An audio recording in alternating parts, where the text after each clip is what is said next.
Hello, everyone, and thank you for having me.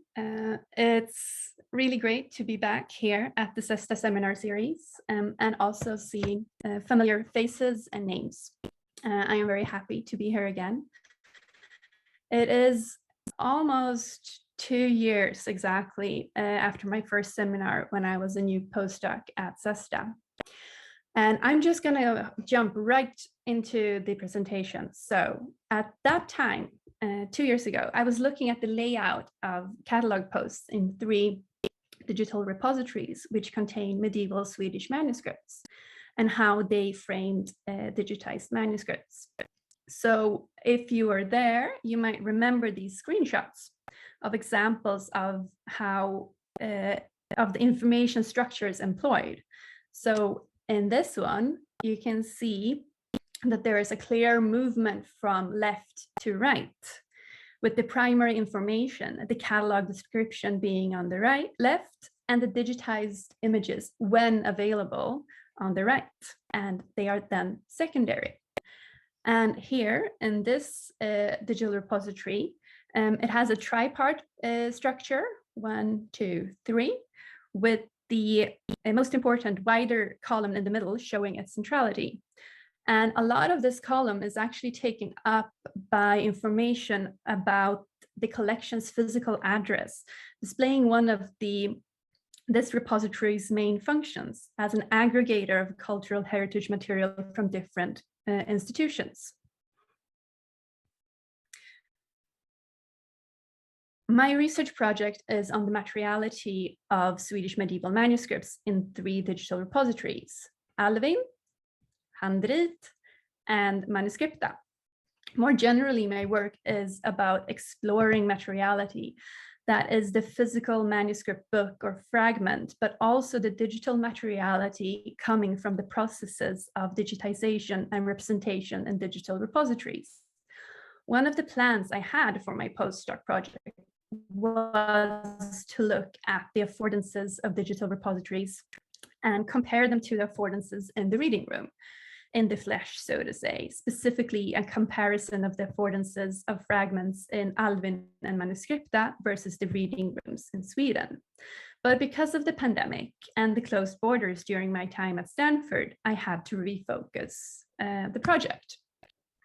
So instead, I investigated a study collection of fragments, M0299 at Stanford, where all the fragments are in Latin, part of it, which study I will be presenting today. First, through a look at the concept of truthfulness, and then how the collection has been reframed by its information. I will also end with some words about one of my new studies, which is looking closer at linking in the digital repository. So the digital repository, one of the things I find interesting is how it is in many ways a very new thing. It's online, allowing for access from places far away from the physical collections. It's linkable and making it possible to smush together holdings of different collections, either for comparison or to recollect scattered fragments of a whole. It's data that can be scraped and mined. But it's also very clearly a continuation of decades or even centuries of praxis in how to represent objects and what is important about them. Digitization not only means a remodalization from physical objects to digital images, it also often means a transfer of the cataloging information, which leads to changes in the collection's contexts and framing. Some of a manuscript's materiality can be represented through images, but a lot of the heavy lifting is done through the catalog descriptions, since so much of what a physical object is can't be translated to a digital image. Neither digitization nor catalogs are neutral per se, because in the remodalization, we are choosing which features are essential to be transferred and which aren't, and the same goes for metadata.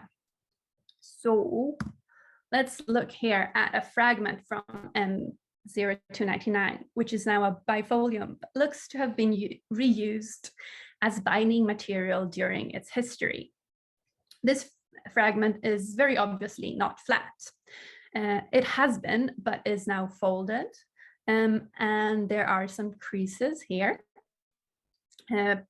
And both the folds and the creases are obstructing the reading of the text. But while the lighting shows some of the creasing, it's still a long way off from showing this fragment close to the experience of seeing it in person. It doesn't quite fit the standard for an object with text. It is more of an edge case. It's pretty flat. There is text. It is one bifolium, but it's also a lot more 3D than images taken from one fixed point can manage to depict in a wholly satisfactory way. There's a lot of peeking you can do to get a better idea of the text and how it fits together if you're holding the fragment, but it is very fragile, and you probably can't get it to open completely. I wouldn't dare. Different uses are emphasized by the presentation of objects by the default. And of course, we do know this, just as philologists, we know the fallacies of editions. Archivists know the activism of choosing what will be the collection, but since we are developing and discovering what the digital repository can be, and then continually redeveloping and rediscovering, an analysis and discussion of how we choose to represent physical objects in today's digital environments becomes very necessary, especially as the pandemic has shown us with even starker clarity that they might be the only access possible to cultural heritage materials. Making representative pictures of a cultural heritage object is nothing new. We have microfilm, facsimiles in color and black and white. We have woodcuts. And since I'm back in Uppsala, and runology is really strong here, my example of a previous depiction of cultural heritage material is Bautil, the first comprehensive edition of Runestones, published in 1750 with woodcuts done in the 100 years previous or so for the Swedish Antiquities Archives. This book is also fully digitized. And we're waiting for the last picture. Anyway, despite more than 250 years having passed, the materiality of runestones being so different from manuscripts, as well as the depiction method being completely different, I think it's interesting how many cues are the same. We can see here that the stones are kind of floating, just like the image of the manuscript page was floating on a nondescript background in the previous slide. We have minimal context, just show here that these are parts of walls, and here that they are standing up. The light is pretty flat. Even here, it is a focus on the text and on the ornamentation. And this is why I think it's a very good idea to look at social semiotics as a perspective, especially concept of modality. Previously, I've been talking about remodalization. It's been about changing from one mode to another, from a book object to a digital image. But modality is instead concerned with the perception of truthfulness because of the depiction's features. In social semiotics, modality is a concept used to describe the perceived realness of content. So it's not really about what is true or untrue, but whether and how it is represented as true or not for a certain group of people. This is an important distinction, as is the focus on socially shared truths. It means that the rules aren't always clear or spoken, that a given interpretation is a potential and not always realized, both in the meanings understood and actualized. So by the individuals, realized by the individuals interacting with the modality markers. Modality in itself is about aligning and distancing the reader, viewer, listener with the statements made. One of the ways we get at how modality is expressed in images is coding orientations. Kresen von Leuven, giants of social semiotics, have these particular standards for images for how to convey truth and realness in different domains. And they call them coding orientations. Examples are naturalistic, scientific, technological, abstract, and sensory, which are used in different domains. They use the naturalistic as the most common orientation, one that everyone in Western society, should be added, understands and defaults to, based on the 35mm film. And in this orientation, the representation is the most real when we can't really tell the difference between representation and reality. So there should be colors, but not too much, details, but not too many. We are used to cameras having a shorter depth perception than our own eyes. So it is also acceptable as truth, even though it differs from how our eyes and brain works. That was the naturalistic one. And the technological one. In the scientific technological coding orientation, we can instead have schematics as an example. Here, color is used for highlighting and is not connected to truthfulness. Instead, pared downness becomes a marker of high modality, high realness.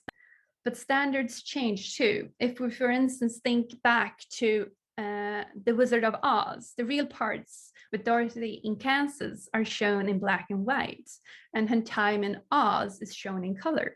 Whereas now it would be more accepted as true to show a flashback or dream sequence in black and white or with distorted colors. But what we see as neutral depiction has probably changed a lot since Kress and van Leeuwen wrote their book, first edition in the 90s. Almost everyone has a camera in their pocket. Everyone can use filters on Instagram. Not only that, but there is no longer one base photographic unconscious standard. What the naturalistic coding orientation has probably changed, not to mention how much of the innate camera software influences images in ways we can't control. So an example, these pictures are from the day the sun didn't rise last year. They are taken the same minute with software on my phone realizing the light in different ways. And I can't actually say for sure which one is closer to the truth as it was that day. I think it's the more saturated one, but was it this pink or was it more red? I don't know. Let's look at the categories Kress and van Leeuwen used to describe the naturalistic orientation. So we have saturation, differentiation, modulation, contextualization, representation, depth, illumination, and brightness. With here an example diagram of what this kind of orientation could look like. The archival genre seems to be a combination of orientations, like most things are. So we can say that color saturation, differentiation, and modulation, and also brightness are probably the same as in a naturalistic image. So there should be quite a bit, but not too much. Contextualization, on the other hand, is at a minimum. Items are intentionally put on a neutral background that can also be severely cropped. This is done to put focus on the object, but Kress and van Leeuwen also see a high contextualization value of something that makes the image unique. So this can also be seen as putting manuscripts in a generalized setting, decontextualizing them from the collection, from the archive, and from other manuscripts. Uh-oh. Okay. It froze. Representation is also an interesting one because one of the most mentioned advantages of digital images is the zooming capabilities. So here, the more true representation for an image in a digital repository would have too many details for a naturalistic image, as we can see here, where I have zoomed in a lot. Depth, I'd say, is similar to contextualization. The page is the focus, and so little depth is actually needed, except for the images of the binding, and if those are included. Illumination stands for the kind of light used. And here is also where the archival genre differs from the naturalistic coding orientation. And even flat light without showing the spectrum of light and shadows is most often used to create these images, as you can see here, in comparison to this picture that I have taken with my camera, trying to show the manuscript's texture.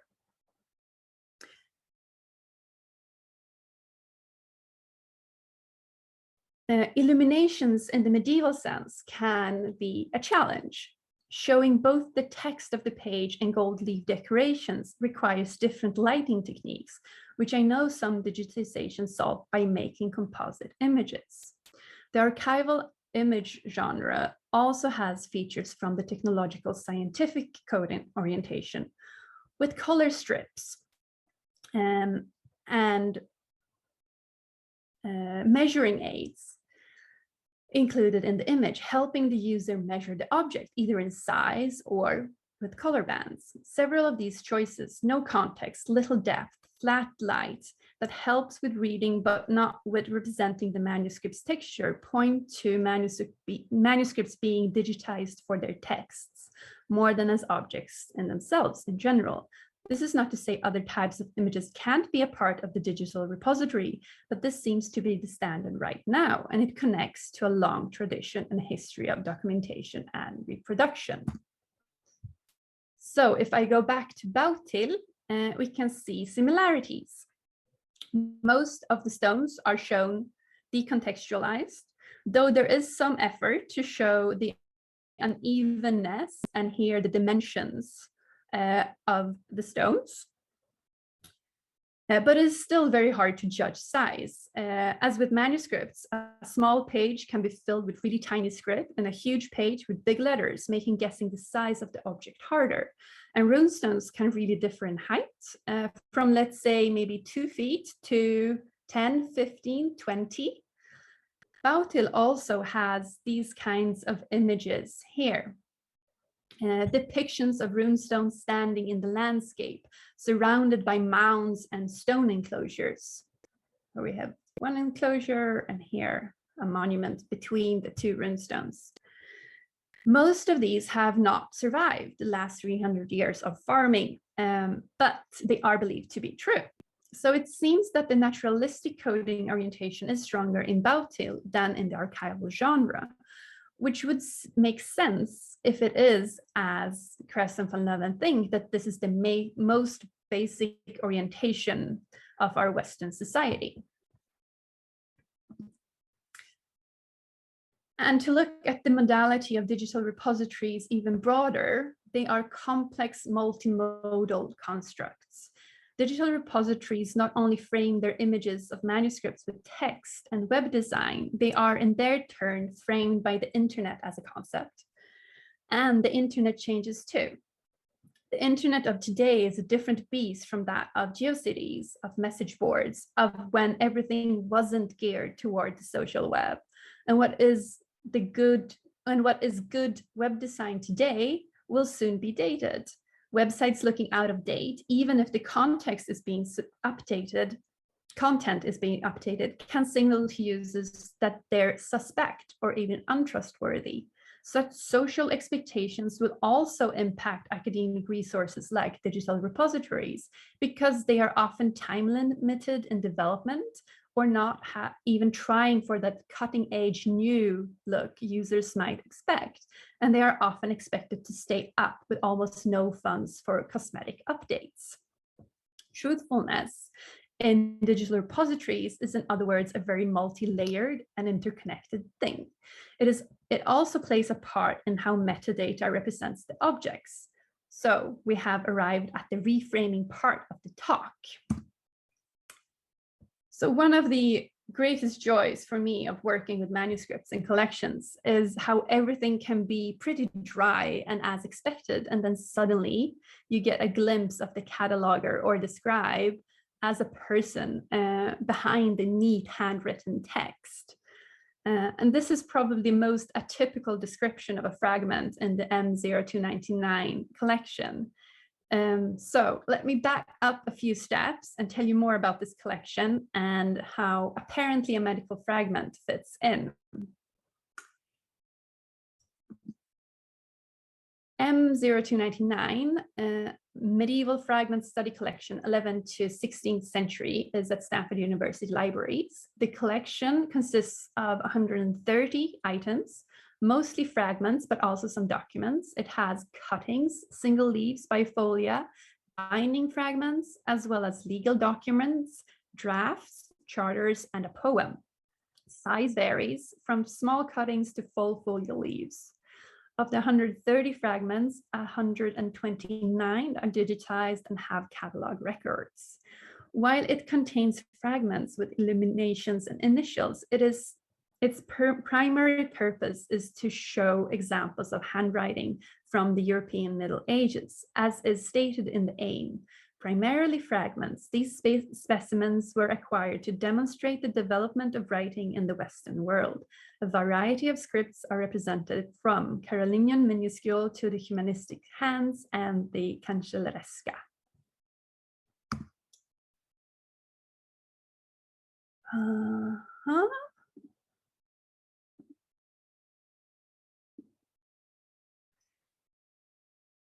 Each fragment is stored in a yellow paper folder, and the folders are then grouped in gray folders, which are in turn stored in 4 boxes, as well as a 5th oversized box and a map case. For the document with seals we saw on the previous slide is in the map case. The gray folders and boxes are in chronological order. So box 1 contains 11th and 12th century fragments, etc., as you can see here in the table. Late and unidentified fragments are in box 4. On the front of every yellow folder, there is an identification. And on the back of the yellow folder, there is a short description of the fragment, which we will see in a second. This description varies in length and can contain the following information: origin, dating, script, visuals of note, that is, initials and decorations, text, genre, support, for example, information on folios, columns, and lines, size in inches, as well as some comments on, for example, the condition of the support, the presence of later scripts, the quality of script, and if there is a seal. The unidentified fragments in box 5 often only have fragment, date uncertain, or no text at all. The descriptions are not uniform. No fragment description contains all features, nor is a specific feature certain to be included. But some sort of dating is usually given as a text, as well as a text type, even if marked as uncertain, which our apparently a medical fragment from the 13th century does fulfill. Here we have 2 examples of short descriptions, a lectionary from Italy and a Carolingian minuscule of the Passion of Sant'Ecla. And here we have a longer one. This one also shows a feature of the folder descriptions that isn't present in the online catalog, value words. I have bolded them here. And we will come back to this very soon. And here is the fragment in question. So when I started this study in 2020, there were 3 different ways of navigating the collection. A typewritten finding aid from 1985 in a folder in the reading room, which is no longer available. And there is also an online finding aid, which is digitized in 1999 based on the 1985 finding aid. The difference between them are mainly in layout, and hand notes from the 1985 finding aid have also been integrated. And the third would be the online SearchWorks catalog and Pearl sites, and the digital collection, which is based on the previous finding aids, as well as new information in some cases, which we can actually see here in this medical fragment, which is also very clearly seen in the title. In general, the typewritten finding aid holds mostly the same information as the folders, but information about size, columns, lines, as well as condition and quality of the item have generally been left out. Descriptions of decorations and initials have mainly been left in. There have been changes done due to the remediation of the information. If the dating on the yellow folder is simply a century, this hasn't been repeated for every item, since the finding aids are a list with centuries as headings. So there and there, as well as there and there.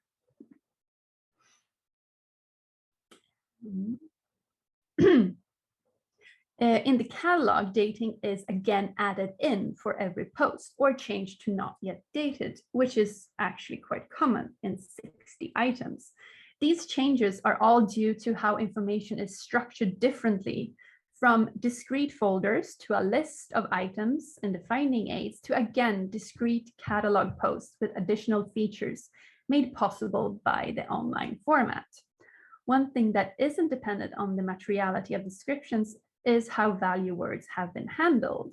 The yellow folders have the most phrases reflecting the perceived quality of the collection, which then gradually get deleted in first the finding aid and then the catalog. There are 25 yellow folders that have 34 descriptive value words or phrases, which is slightly under 20% of items. The value words deal mainly with the script, but some also detail the scribe, text, initials, or illuminations. Only 12 have been transferred to the finding aids, and of those 12, only 3 are also in the catalog.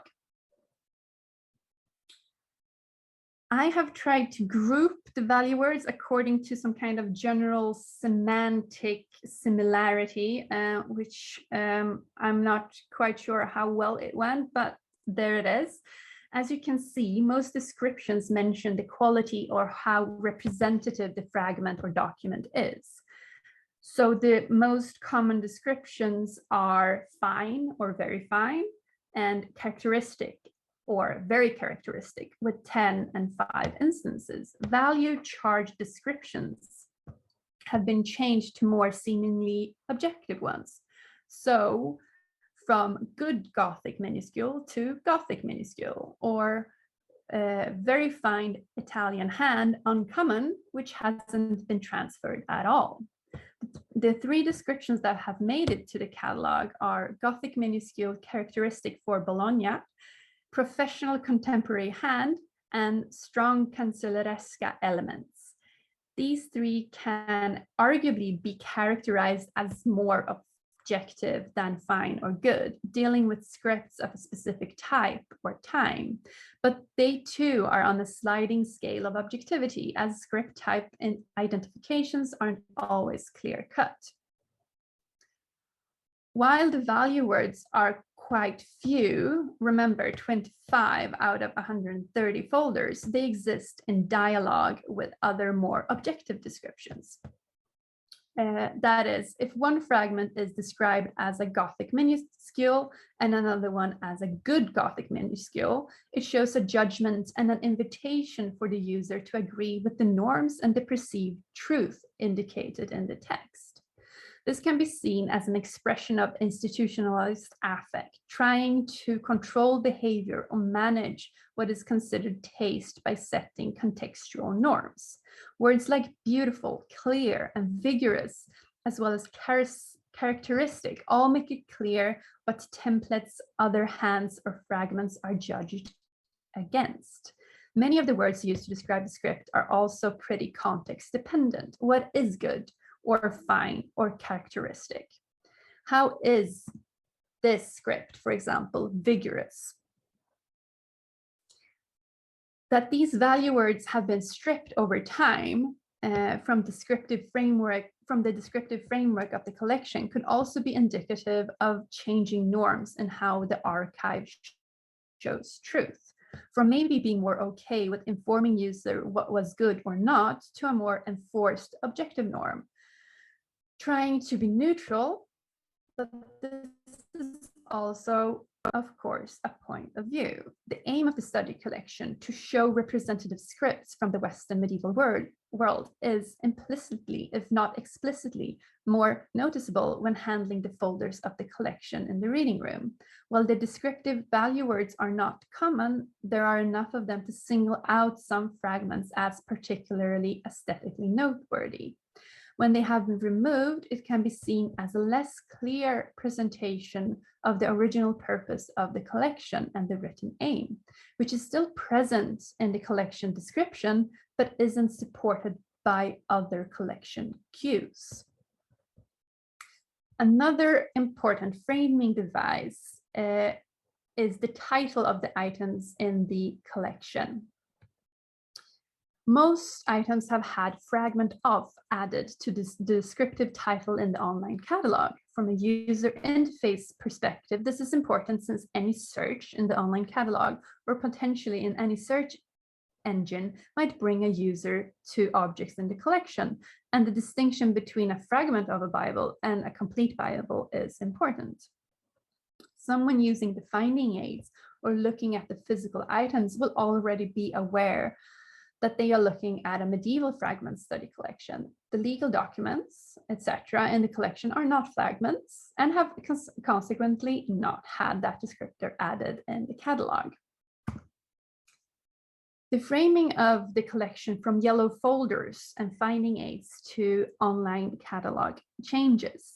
Descriptions of the items go from having a mostly implied framework on the yellow folders with no clear list of features to mention to a more specifically developed one in the catalog, which has headings here telling the user what kind of information they are about to read, and features that are always present, among them acquisition, which was previously only seen through the finding aids and behind the scenes documentation. As the yellow folders haven't been digitized, the information that hasn't been transferred to the catalog is lost to all who access the collection digitally. Studying the collection in the reading room, it can also be hard to know which information is the most up-to-date, as some of the notes from yellow folders or finding aids have been inserted into the catalog and some haven't. The information on the yellow folders, the most immediate information available when in the reading room, has in general not been updated to match the catalog. Ideally, someone studying the collection should be taking them all, folders, finding aids, and catalog, into account to get the fullest understanding of the collection, and instead of looking at the online catalog as something to replace previous work, all the different reframings can be used to both understand the collection better and how we have looked at it. So I am finished with that part, and I'm now gonna say a few things about the future. For the last 2 years, I have been looking at digital repositories from different perspectives, the layout and what it says about expected use, and how a collection can get reframed by new descriptive materials and an online catalog. So my plan for the coming months is to do a network analysis of online manuscript catalog posts, looking at how they use linking. This affordance is unique for digital repositories, and I'm interested in if the linking is internal only within the repository, or if it also links out to external sites, and what kind of information is usually linked. I got this idea pre-pandemic at CESTA, and I'm very happy that I've received support from the Center for Digital Humanities Uppsala's pilot support program to have a research engineer, Marie Dubrimet, help me realize it. And we're going to scrape all old Swedish manuscript catalog records in Alvin, Manuscripta, and Handrit, the repositories I mentioned in the beginning. to find links and categorize them, and then to analyze the network patterns to see how they fit into hypertext theory, to see if they are very networked or if the structures are more lateral. That is, if every catalog post exists side by side, but not really connecting to other catalog posts, or if they are axial. If you think of an article with footnotes, so you're reading the main text, you go down to the footnote to check what it says, and then you go back to the main text. So cul-de-sac links, I think, would be similar in the catalog posts. Yes, and this is a first look at one node of Saint Brigitta's Revelations in Albin of one manuscript. And we can see that it connects here to the digitized book catalog, to the place Vadstena, which is where her abbey is, and also to herself, information about her life and when she lived. And I literally got this image a few hours ago, so we're very much in the first stages of this project. So I am at the end. I want to say thank you so much to Giovanna and May and the whole team at SESTA for inviting me, and as well as to Ben for the very kind introduction again, and for some backstage magic at the library, and to Elaine, who has been an invaluable sounding board during my time at SESTA. So thank you so much.